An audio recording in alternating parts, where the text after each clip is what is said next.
أماكنكم سيدات السادة، أماكنكم أماكنكم أماكنكم. عندنا عرض الكابينة الوزارية. الجمهور دا ينتظر، الجمهور دا ينتظر، الجمهور دا ينتظر، الجمهور دا ينتظر. أدعوكم إلى الجلوس، أدعوكم إلى الجلوس. الشعب العراقي دا ينتظر من عندنا إنجاز التعديل الوزاري. أماكنكم أماكنكم أماكنكم أماكنكم أماكنكم. هذا لا يسمح به، هذا لا يسمح به. ما ترفع الجلسة، عندنا كابينة لابد أن تعرض. ما ترفع الجلسة. أماكنكم أماكنكم أماكنكم أماكنكم أماكنكم. يا متظاهرين، يا معتصمين، الشعب العراقي دا ينتظر من عندكم إنجاز، ما ينتظر من عندكم هنا تعتصمون. هذا مرفوض، هذا مرفوض. لبوا مطالب الشعب العراقي، لبوا مطالب الشعب العراقي، لبوا مطالب الشعب العراقي. بالشارع دا ينتظر منكم إنجاز. هذا مرفوض، هذا مرفوض.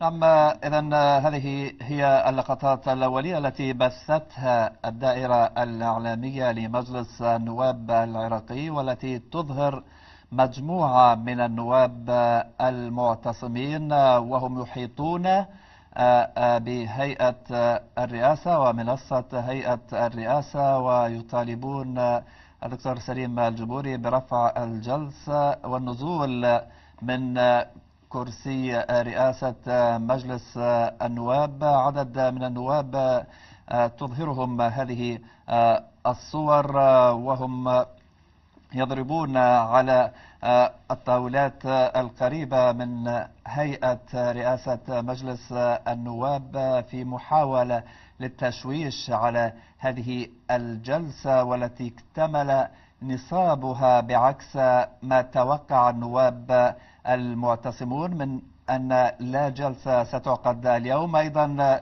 الدكتور العبادي هو داخل القاعة كما تظهر هذه اللقطات، وكما أشار ضيوفنا ممن استضفناهم من خلال تغطيتنا في هذا اليوم بأنه قدم بتشكيلة وزارية جديدة ربما قد يطرحها على مجلس النواب في جلسته لهذا اليوم إذا ما سارت الأمور وفق ما شيء. لكن حتى الساعة يبدو أن هناك شيئا من الفوضى إن صح الوصف قد تعم جلسة البرلمان وقاعة البرلمان الذي يعقد هذه الجلسة متابعة. ثم ماذا؟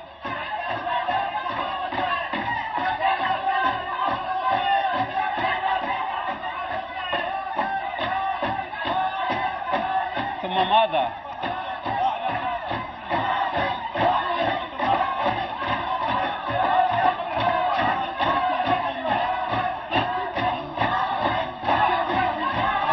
ثم ماذا؟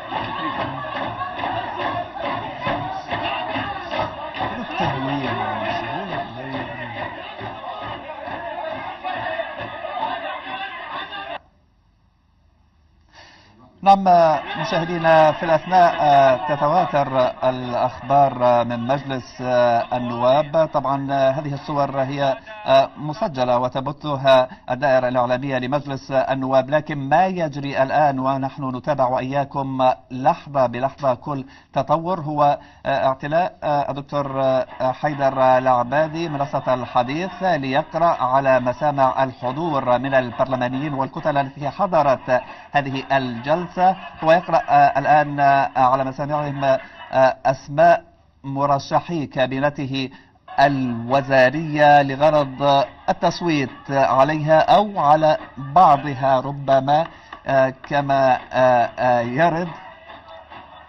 نقطة لطيفة دكتور عبادي هم النواب.